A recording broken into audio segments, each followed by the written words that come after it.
भारत हमें कभी सरप्राइज नहीं दे सकता, सरप्राइज तो अब हम देंगे। भारत इंतजार करे, तर्जुमान पाक फौज ने बुज़दिल दुश्मन को खबरदार कर दिया।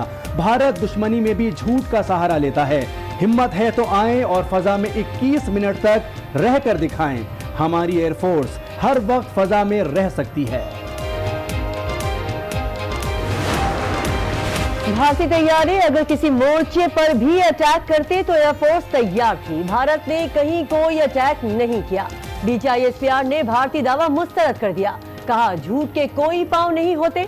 भारतीय दावा भारत के सर्जिकल स्ट्राइक के दावे जैसा झूठा है। कहा झूठ का जवाब सच से देंगे। भारत को बेनकाब करने का ऐलान कर दिया।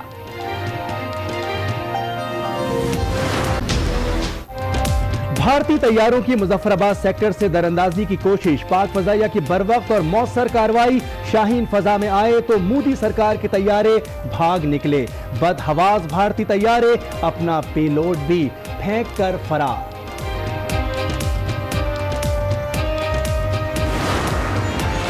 पाकिस्तान अब भारत को जारहियत का भरपूर जवाब देगा। वक्त और जगह का तयन पाकिस्तान खुद करेगा। कौमी सलामती कमेटी इजलास में फैसला। भरपूर जवाब देने के लिए कौम और मुल्क की अस्करी क़यादत एक पेज पर है। एलामिया जारी।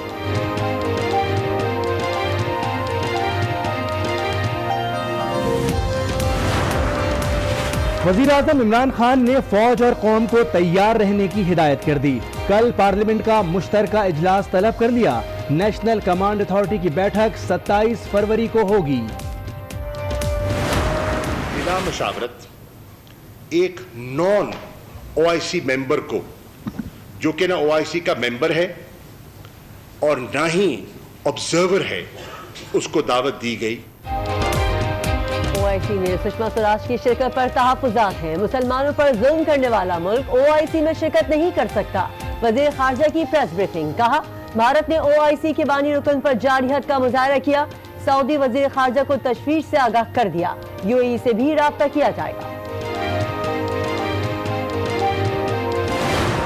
पाकिस्तान की एक हिस्ट्री है, वो हिंदुस्तान को पता है कि पाकिस्तान के अवाम अपनी जानों के कुर्बानी देके हिंदुस्तान के अफवाज को वापस भेज सकते हैं। उस मुल्क है वो भारत को गेस्ट ऑफ ऑनर का दर्जा दे रहा है। मैं समझता हूं कि इस मौके पे हमें OIC का भी बायकॉट करना चाहिए।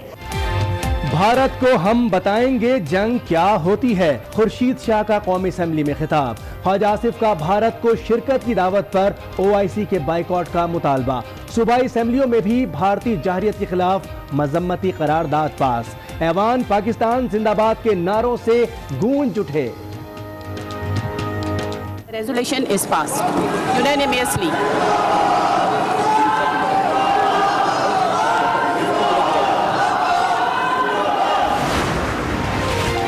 भारत को जवाब देने के लिए हुकूमत के साथ अपोजिशन भी खड़ी है। साबिक सदर आसिफ जरदारी कहते हैं भारत जहन नशीन कर ले, हम सिर्फ मजम्मत करते नहीं रहेंगे, भरपूर जवाब का हक रखते हैं। भारत ने जंग मुसल्लत की तो नई दिल्ली पर सब्ज़ हिलाली परचम लहराएगा। शहबाज शरीफ का करारा जवाब।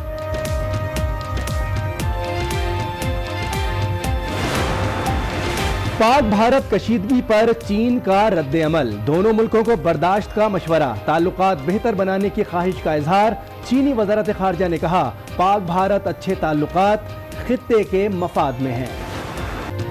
भारत की ओछी हरकतें अपने ही अवाम को मामू बना दिया। भारतीय चैनल पाकिस्तानी तैयारों की मशकों की फुटेज दिखाते रहे, अपने तैयारी होने का राग अलापते रहे। मशकें 2016 में की गई थी। YouTube ने भारतीय मक्कारी बेनकाब कर दी।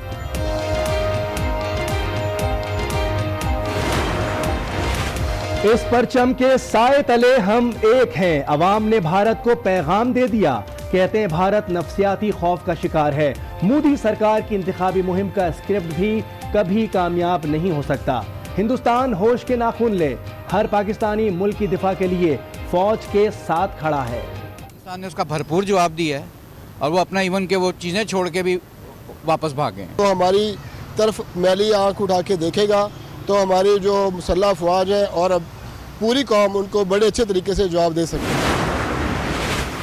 सुकून नाल बंदे दे पुत्तर बन जाओ और बैठ जाओ, नहीं तो पाकिस्तान की सारी आवाम सने साडे सिख कौम दी असी अपने पाक आर्मी दे नाल होवांगे और तुहाडी इट नाल इट वजावांगे। अमन नाल रवो, ਤੇ ਅਮਨ ਨਾਲ ਰਹਿਣ ਦਿਓ, ਨਹੀਂ ਤੇ ਤੁਹਾਡੇ ਨਾਲ ਉਹ ਹੋਏਗਾ ਤੁਸੀਂ ਸਾਰੀ ਉਮਰ याद रखोगे।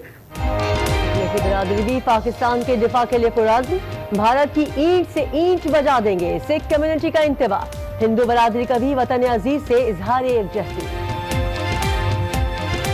जिस तरह ये हर रोज़ आए रोज़ इश्तिहार अंगेज़ खबरें और मुख्तलिफ तरीके से थ्रेट्स दे रहे हैं, तो इसका मतलब ये नहीं है कि पाकिस्तान भी खामोश बैठेगा। अगर कोई इश्तिहार फैलाने की कोशिश करेगा तो हम उसके अगेंस्ट है।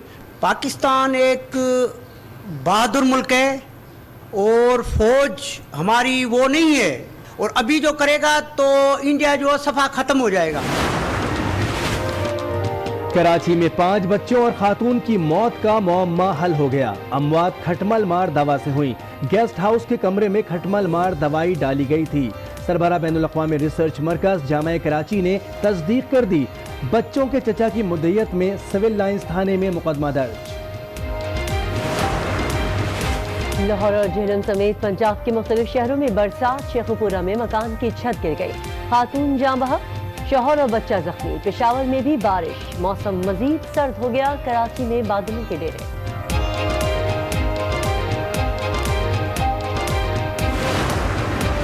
अमरीका और अफगान तालिबान मुज़ाकरात का 5वां दौर आज से कतर में होगा। अमरीकी वफ़द की क़यादत ज़ल्मे खलीलज़ाद करेंगे।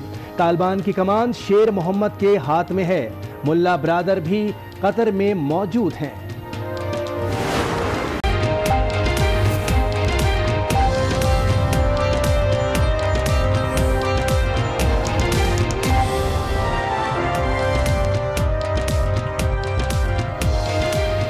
अस्सलामुअलैकुम, आज न्यूज में खुश आमदीद। मैं हूं इमरान सुल्तान और मैं हूं किरण रिजवी। आगाज में आपको बताएंगे कि पाक फौज ने भारत को कहा है कि अब वो पाक फौज के सरप्राइज का इंतजार करे।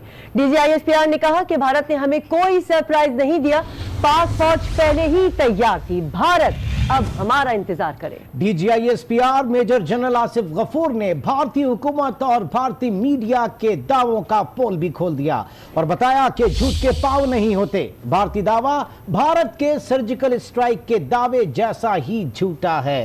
उन्होंने कहा कि भारतीय कार्रवाई में एक ईंट का भी नुकसान नहीं हुआ।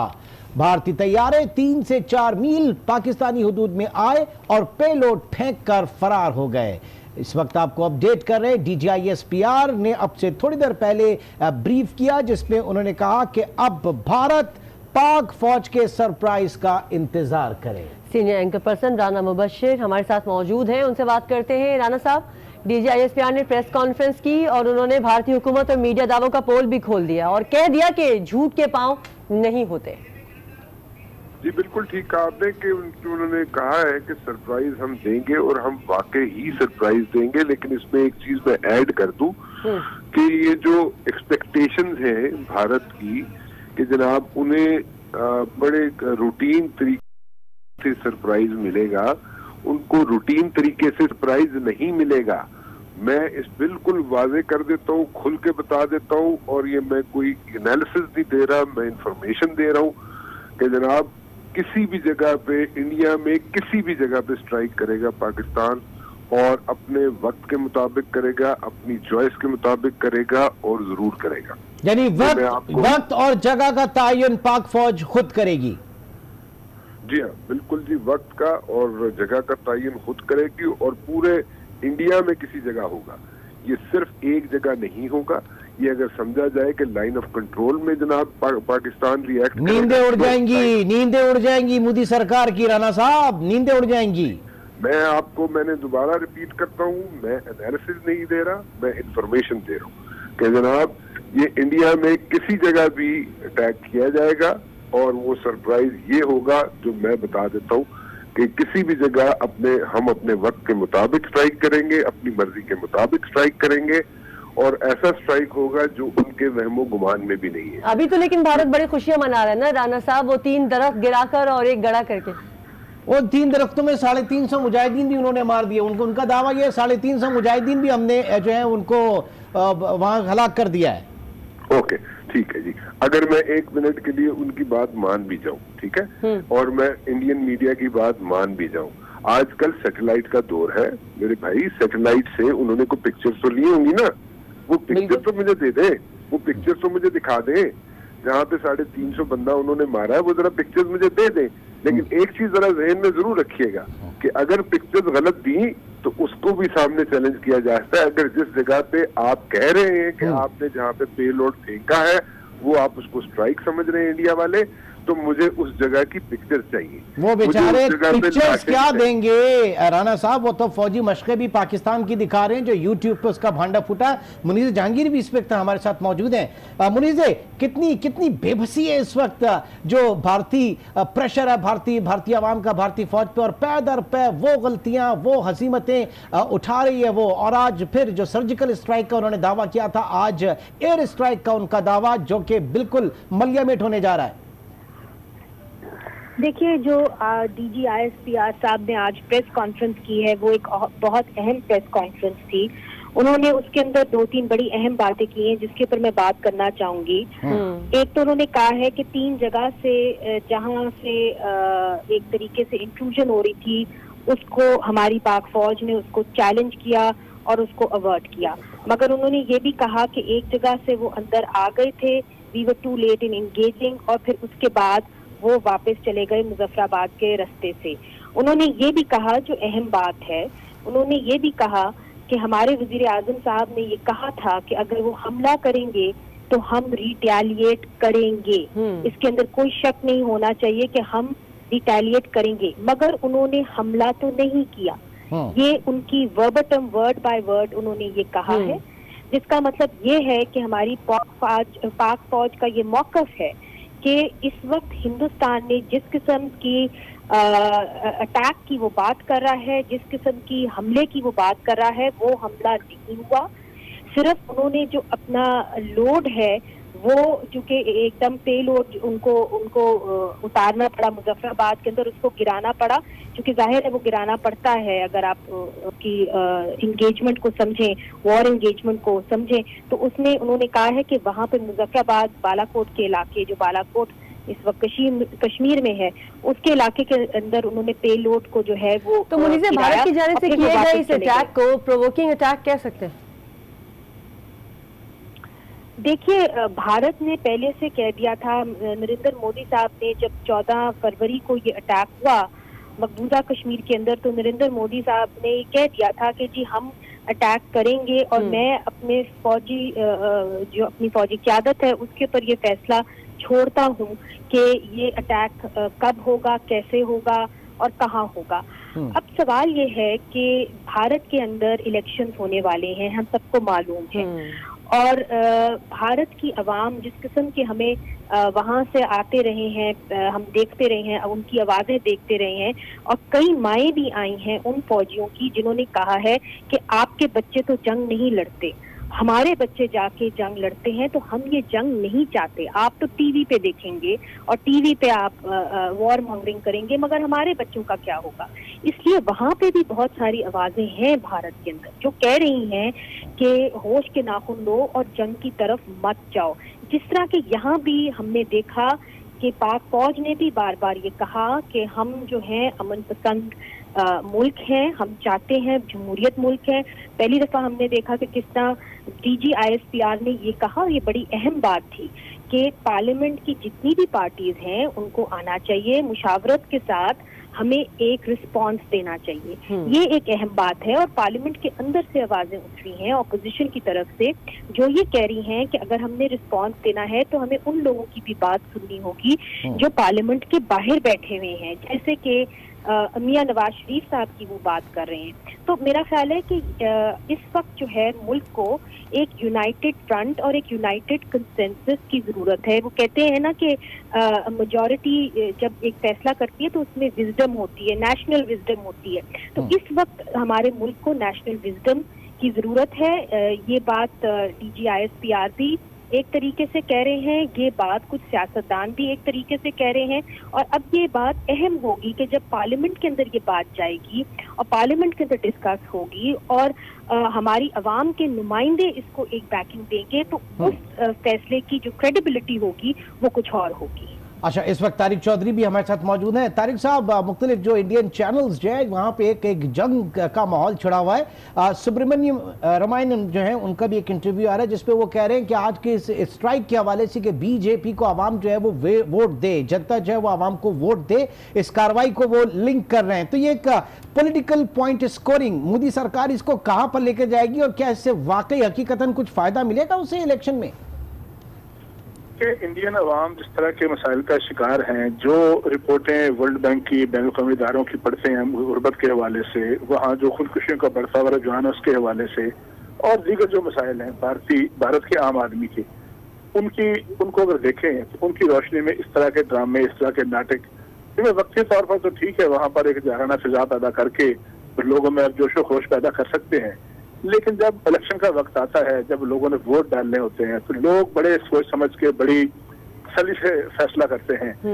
लोगों ने अगले 5 साल तक उन लोगों को चुनना होता है जिन्होंने उनके मसाइल हल करने हैं, उनके लिए सिविक फैसिलिटीज देनी है, उनके लिए कानून साजी करनी है। तो मेरा नहीं ख्याल कि इस दफा बीजेपी को इस तरह का फायदा होगा, इसलिए कि गुज़श्ता इलेक्शन में जब बीजेपी इलेक्शन लड़ रही थी तो उस वक्त 10 साल यानी 2 टेन्योर कांग्रेस पूरे कर चुकी थी, और कांग्रेस के जो सरबराह थे, कांग्रेस के जो जो उनका फेस था वो मनमोहन सिंह थे, जो कि बहुत एक कमजोर किस्म के प्राइम मिनिस्टर थे, और वैसे भी वो एक मखलूत हुकूमत थी। उस मखलूत हुकूमत ने 10 साल डिलीवर नहीं किया, इसके नतीजे में इनकम्बेंसी फैक्टर आया और जो बीजेपी थी वो बहुत वाज़ेह अक्सर से जीत गई। इस इलेक्शन में आप देखें कि गुज़श्ता 2-3 माह से कांग्रेस जो है एक तो बहुत एग्रेसिव मुहिम चला रही है, फिर कांग्रेस को 2 बड़े यंग लीडर जो है राहुल गांधी और उनकी जो मशीरा है प्रियंका, वो दोनों बड़े एग्रेसिव तरीके से मुहिम चला रहे हैं। फिर तीसरी बात यह है कि उनकी इस एग्रेसिव मुहिम के नतीजे में गुज़श्ता चंद माह में बड़े सेटबैक हुए हैं बीजेपी को, खास तौर पर राजस्थान में, इसके अलावा उनको तेलंगाना में, केरला में, और इसके अलावा उनको जो मध्य प्रदेश है उसमें। अब ये चारों ऐसी रियासतें थी जहां या तो बीजेपी की हुकूमत रही है या बीजेपी में बड़ी स्ट्रॉन्ग रही है। तो इन 4 रियासतों में इंतखाब हारने के बाद जो है अब उसकी सफों में बड़ी खलबली है। अब उसको उन्होंने, सब लोग ये तोको कर रहे थे कि कोई इस तरह का जो वाकया है, इस तरह की कोई स्ट्राइक्स है, इस तरह की कोई जालसाजी इस्तेमाल करके तो बीजेपी की जो लीडरशिप है, बीजेपी के जो फैसला साज हैं, वो अपनी जो वोटर है उसको राग़िब करने की कोशिश करें। इस बात का टोटल जो है आम चुनाव से ताल्लुक है। इंटरनेट के दौर में इतनी बेवकूफियां, इतनी जालसाजियां पॉसिबल है? देखिए, जो जालसाजी करने वाला होता है वो तो हमेशा ही कोशिश को समझता है कि अगले लोग बेवकूफ हैं, लेकिन फिर आज के दौर में नहीं तो भारतीय अवाम ईरान का शिकार नहीं हो जाती होगी? देखिए, अब ये मुझे नहीं पता कि भारतीय अवाम जो है उन तक ये सारी चीजें किस तरह से पहुंच रही हैं। जाहिर है बहुत चीजें ऐसी होती हैं जो बाहर बैठे लोग तक पहुंच जाती हैं, लेकिन उस मुल्क में या उस सरजमीन पे जहाँ किस तरह की वारदात हो रही होती है वहाँ नहीं पहुंचे। लेकिन इसके बावजूद मैं समझता हूँ कि उस तरह की अक्सरियत, उस तरह सपोर्ट इस सारी कश्मकश के नतीजे में, इस सारी कोशिशों के नतीजे में उनको उस तरह की नहीं मिलेगी। अभी 3-4 माह बाकी हैं, अभी उनके जो मेरे ख्याल अप्रैल के आगाज में इंतखाबी प्रोसेस शुरू हो जाएगा और वो मई तक जारी रहेगा। तो अभी देखेंगे हम कि उनको इलेक्शन में क्या फायदा होता है। अलबत्ता ये जरूर है कि आज की जो इनकी स्ट्राइक थी वो जैसे जैसे वक्त गुजर रहा है, तकरीबन 15-16 घंटे गुजर गए हैं, एक एक करके उसके पर्दे खुल रहे हैं, एक करके पोल खुल रहे हैं और चीजें बेनकाब हो रही हैं। और बाकी ये है कि हमारा कौम के तौर पर एक रिस्पॉन्स है, कौम ने एक कदम किया हुआ है। आप देखें कि इससे पहले भी और आज खास तौर पे इसको सारी कौम ने इरादा किया है, इस अज़म का रीफर्म किया है कि वो जंग हो, और अगर दुश्मन ने जंग जो है जारियत मुसल्लत की पाकिस्तान पर, तो पूरी कौम खड़ी होगी। वो मुस्लिम लीग नून है, पीपल्स पार्टी है या तहरीक इंसाफ है या कोई पार्टी। यकीनी तौर से यही एक आज जो है पूरे तमाम पॉलिटिकल पार्टीज की तरफ से जो है एक मैसेज भी आया। इस वक्त तारिक चौधरी आप भी हमारे साथ मौजूद हैं। नाज़रीन, आपको बताते चलें कि कायम मुकाम भारतीय हाई कमिश्नर को दफ्तर खारजा तलब किया गया। पाकिस्तान ने भारतीय जहरियत पर शदीद एहतजाज किया और दफ्तर खारजा ने एहतजाजी मरासला भी भारत के हवाले किया है। इसी के हवाले से मजीद भी आगे हम बात करेंगे। मुनीज़े जहांगीर भी हैं। मुनीज़े, जरा टाइमिंग्स की अगर बात करें, कहीं ना कहीं कोई ना कोई चीज आप स्मेल कर रही हैं कि आर्टिकल 35A इन कश्मीर, वहां पर उसको लेके और बहुत ज्यादा, क्योंकि ज़ाहिर है कि कोशिश की जा रही है कि कश्मीर में नॉन कश्मीरीज को बसाने की और कश्मीरियों को अकलियत में तब्दील करने की। तो ये टाइमिंग्स के हवाले से जानना चाहूंगा, क्योंकि सारा इंडिया का फोकस, पाकिस्तान का फोकस जो है वो इस तरफ रहेगा और वहां पे ये जो मजमूम मकासिद हैं उनके हल के लिए वो काम कर रहा है भारत। टाइमिंग्स पे तबसरा कीजिएगा जरा। मुनीज़े जहांगीर से इस वक्त हमारा राब्ता मुनक़ता हुआ। रखते हैं इस सवाल को तारिक चौधरी की तरफ। जी तारिक साहब।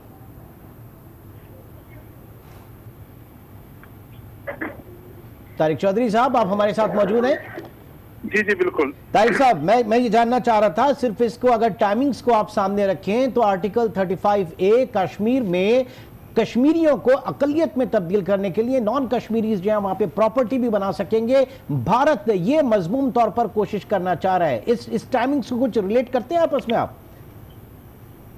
देखिए, ये जो है वो जब मोदी जी इक़्तिदार में आए थे तो उस वक्त से उस कोशिश में है कि किसी तरीके से भारत की जो मकबूजा कश्मीर की जो डेमोग्राफी है उसको या तब्दील कर दिया जाए, या फिर भारत के जो हिंदू अक्सरियती इलाके हैं वहां से हिंदुओं को लाकर, खासतौर पे ब्राह्मणों को लाकर जो है उनको यहाँ बसाया जाए, और कश्मीर में जो रहने वाले हैं, कश्मीर के जो सन ऑफ साइल हैं, जो उनके मकामी आबादी है, उसको यहाँ से शिफ्ट किया जाए। तो इसके लिए उन्होंने आइन के जो आर्टिकल्स हैं उनको तब्दील करने की कोशिश की थी, और उस हवाले से मामला जो है वो इंडियन सुप्रीम कोर्ट में है। तो इसलिए जो है वो भी आपने देखा होगा गुज़श्ता चंद रोज से, खासतौर पर पुलवामा वाक़े के बाद, क्योंकि कल मंडे को इसके हवाले से सुप्रीम कोर्ट में जो केस है उसकी तारीख थी, तो उन्होंने एक और नई तर्ज का क्रैकडाउन शुरू किया था। लीडरशिप को गिरफ्तार किया जा रहा था, लोगों को डिटेन किया जा रहा था, कर्फ्यू किसी कैफियत है। तो ये तो एक अलग से मामला चल रहा है, लेकिन इसकी न सिर्फ इंडिया में, न सिर्फ कश्मीर में, बल्कि पूरी दुनिया में इस बात की मजम्मत की जा रही है, क्योंकि ये इस वाक़े को लोग जो है वो फलस्तीन की तरह का एक वाक़या समझते हैं, जिस तरह फलस्तीन की अर्ज़ फलस्तीन पर जो है ताकतों ने पूरी दुनिया से जो ज्यूज थे उनको लाके बसाना शुरू किया था। इसको जो है काउंटर करने के लिए ज़ाहिर है एक अलग से स्ट्रेटजी दरकार होगी, लेकिन भारत ये भी अपने तौर पर एक बहुत बड़ी एक मूव है जिसके जरिए से भारत चाहता है कि अगर कभी फ्यूचर में प्लेबिसाइड का मौका आ जाए तो उससे पहले वो एक मुतबादिल इंतजाम करे, एक आबादी का इनखला हो और कश्मीर की मकामी आबादी की बजाय वहाँ और गैर कश्मीरियों को तारिक साहब, आसमा शराजी भी हमें ज्वाइन कर चुकी हैं, उनसे भी बात करते हैं। आसमा, DGISPR ने प्रेस कॉन्फ्रेंस की, आपने भी यकीनन सुनी होगी। उन्होंने कहा कि भारतीय दावा भारत के सर्जिकल स्ट्राइक के दावे जैसा झूठा है। भारतीय कार्रवाई में एक ईंट का नुकसान भी नहीं हुआ। भारतीय तैयारे 3 से 4 मील पाकिस्तानी हदूद में आए और पेलोड फेंक कर फरार हो गए। साथ ही साथ उन्होंने ये भी कहा कि भारत अब हमारे सरप्राइज का इंतजार करे। जी बिल्कुल, मेरा ख्याल है भरपूर जवाब DGISPR ने दिया है, और ये जवाब ही एक्सपेक्ट कर रही थी पाकिस्तान की कौम कि अब भारत इंतजार करे किसी सरप्राइज का, और बिल्कुल भारत को इंतजार करना होगा। जाहिर है कि एक खुद मुख्तार मुमलिकत और एक गैरतमंद कौम को जब कोई इस तरह से करे और फिर वन साइडेड जाके जुबिलिएशन और वहाँ पे जो डुगडुगियाँ बजाई जा रही हैं कि उन्होंने कोई बड़ा इलाका फतह कर लिया है, बहुत बुनियादी सवाल है जो कि हमें एक्सपेक्ट करना चाहिए कि हिंदुस्तान के सहाफ़ी भी अपनी रियासत और हुकूमत से पूछें। और वो नंबर 1 ये है कि अगर उन्होंने कोई टारगेट किया है, उसकी कोई कार्रवाई उनके पास सबूत के तौर पे मौजूद है, तो वो अपने नेशनल मीडिया पे दिखानी चाहिए। नंबर 2, जहां वो क्लेम कर रहे हैं जिस एरिया में पाकिस्तान के, वहां पे कोई ऐसी चीज नहीं है, क्योंकि अब तो इंडिपेंडेंट जो चैनल्स हैं, जो जराए हैं, सोशल मीडिया के ऊपर जो बयानात हैं, वो इस बात की तस्दीक कर रहे हैं कि कोई बड़ा नुकसान वहां पे नहीं हुआ। तो ये कार्रवाई अगर उन्होंने की है तो ये सिर्फ और सिर्फ एक जो है एक दिखाने के लिए आई वॉश है, ताकि वो अपने जो मकासद हैं उनको हासिल कर सके, और एक झूठ की बुनियाद के ऊपर जो हीरोइज्म जो है वो करने की कोशिश कर रहा है हिंदुस्तान, उसको वो उसका जवाब दे सके। तो ये बहुत वाज़ेह लफ्जों में DGISPR ने कहा कि 21 मिनट तक वो रह के दिखाएं पाकिस्तान की सरजमीन के ऊपर और पाकिस्तान की फिजाओं में। पाकिस्तान की जो एयरफोर्स है वो अलर्ट है, और कितने गुज़िश्ता कई दिनों से पाकिस्तान की एयरफोर्स अलर्ट है। बहरहाल अब उन्होंने ये कहा है कि हिंदुस्तान इंतजार करे, पाकिस्तान किसी भी वक्त किसी भी तरह की कार्रवाई कर सकता है, और ऐसी कार्रवाई कर सकता है जिसका हिंदुस्तान को अंदाजा भी नहीं होगा। ये नहीं समझा जाना चाहिए कि हम एक न्यूक्लियर स्टेट है और हम चूंकि रिटेलिएट नहीं कर रहे उस तरह से, जवाब वैसा नहीं दे रहे, और हमारी कमजोरी नहीं है, बल्कि हम अमन पसंद है क्योंकि न्यूक्लियर रियासत है। अभी प्रेशर बिल्डअप हो रहा है। पाकिस्तान की जो पार्लियामेंट है वो अपनी हुकूमत के पीछे खड़ी है, रियासत के पीछे खड़ी है, पाकिस्तान के अवाम खड़े हैं, पाकिस्तान का मीडिया खड़ा है, पाकिस्तान की पूरी कौम अपने सारे इख्तिलाफात भुला के इस वक्त सिर्फ और सिर्फ पाकिस्तान की अफवाज पाकिस्तान के पीछे है। जो ये कार्रवाई करेंगे पाकिस्तान की कौम उनके साथ होगी, ये तो इसमें कोई दो राय है ही नहीं है। और हिंदुस्तान को नहीं मालूम कि उन्होंने एक ऐसा मौका पाकिस्तान की कौम को मुहैया कर दिया, दस्तयाब कर दिया है। तो भारत अब इंतजार करे, भारत की झूठ का तो हमें पता चल गया, अब भारत को हमारे सच का लग पता जाए। और साथ ही आसमा, अभी थोड़ी देर पहले सुब्रमण्यम स्वामी ने भारतीय चैनल पे बाकायदा कहा है अवाम से कि वो बीजेपी को वोट दें, तो वो तो जाहिर के पूरा एक इलेक्शन कैंपेन को लेकर चल रहा है और इसको ट्रांसफॉर्म करना चाह रहा है। देखिए, ये तो बिल्कुल इमरान, ये तो बिल्कुल रोज़े रोशन की तरह आया है। मैंने तो गुज़िश्ता दिनों लिखा भी ये था कि इसका फायदा सरासर पुलवामा का मोदी सरकार को हो रहा है, इसके अलावा किसी को इसका फायदा है ही नहीं है। पाकिस्तान को इसका क्या फायदा है? हिंदुस्तान में इंतखाबात हो रहे हैं, मोदी सरकार 3-4 रियासतों के अंदर उनको प्रॉब्लम था, उनकी मखलूत हुकूमत बन सकती थी, लेकिन और बल्कि शिकस्त हो सकती थी, और अगर बहुत जोर लगाते तो शायद कोई कोalition गवर्नमेंट बनती। इस वक्त जो फायदा हो रहा है टोटल वो मोदी सरकार को है कि क्लीन स्वीप उनको मिलेगी इसके बाद से। तो फिर ये ड्रामा हिंदुस्तान का ड्रामा है, ये इस ड्रामे के अंदर कोई और दूसरा मुल्क शरीक ही नहीं है। फिर खुद आप देखें कि उनके यहाँ से मुझे हैरत है कि इस तरह का मुआशरा है कि जिसमें लोगों के कान बहरे हैं, आंखें अंधी हैं, जुबानें उनकी सिली हुई। सवाल पूछना चाहिए कि इतना बड़ा वाकया हो गया, मोदी सरकार के पास इंफॉर्मेशन थी, उनकी इंटीरियर मिनिस्ट्री के पास इंफॉर्मेशन थी कि पुलवामा में या कश्मीर में कोई वाकया हो सकता है, क्या उसका तदारुक किया? ये सब कुछ हिंदुस्तान के अंदर हुआ है, बॉर्डर पार से कुछ भी नहीं गया। ये बात तो वो खुद भी तस्लीम करते हैं, फिर भी कोई सवाल नहीं पूछता कि इतना बड़ा सिक्योरिटी लैप जो है वो खुद हिंदुस्तान की हुकूमत को सामना करना पड़ा है, वो उन्होंने उनकी तरफ से हुआ है। लेकिन बात यह है कि इस वक्त जो उन्होंने जो एक सीन क्रिएट कर लिया है, उस सीन क्रिएट करने के ऊपर बिल्कुल पाकिस्तान की पार्लियामेंट, जिसका कल मुश्तरका इजलास है, OIC के उस इजलास का बाइकआउट करना चाहिए जहां हिंदुस्तान जा रहा है, जिसको कि एक गेस्ट ऑफ ऑनर के तौर पे बुलाया जा रहा है। हिंदुस्तान की हर चीज का बाइकआउट करना चाहिए, भरपूर जवाब देना चाहिए, जहां जहां जिस तरीके से जवाब हो सकता है हिंदुस्तान को इसका जवाब मिलना चाहिए। कोई बनाना रिपब्लिक नहीं है, ये 22 करोड़ अवाम की ममलिकत है हमारी, हम एक न्यूक्लियर स्टेट है, दुनिया की बेहतरीन फौज में से अफवाज में से हमारी फौज है, दुनिया की बेहतरीन एजेंसियों में हमारी एजेंसी है। लिहाजा मेरा ख्याल है कि ये हल्का नहीं लेना चाहिए, और हिंदुस्तान शायद इस बात को ये इस तरह समझ रहा है कि वो आए, अटैक किया, चले गए, वो जो ड्रामा उन्होंने क्रिएट किया उसको दुनिया सच समझ लेगी। ये सच नहीं है। पुलवामा पर ड्रामा, हम कहते हैं बदला नहीं, खुद को बदलो, लेकिन शायद भारतीय सरकार और भारतीय मीडिया बदलने पे तैयार नहीं। अब करें हमारा इंतजार हमारे सरप्राइज का। बहुत बहुत शुक्रिया मुरेज़ जहांगीर, तारिक चौधरी, राना मुबश्शिर और आसमा शिराजी। आप इस वक्त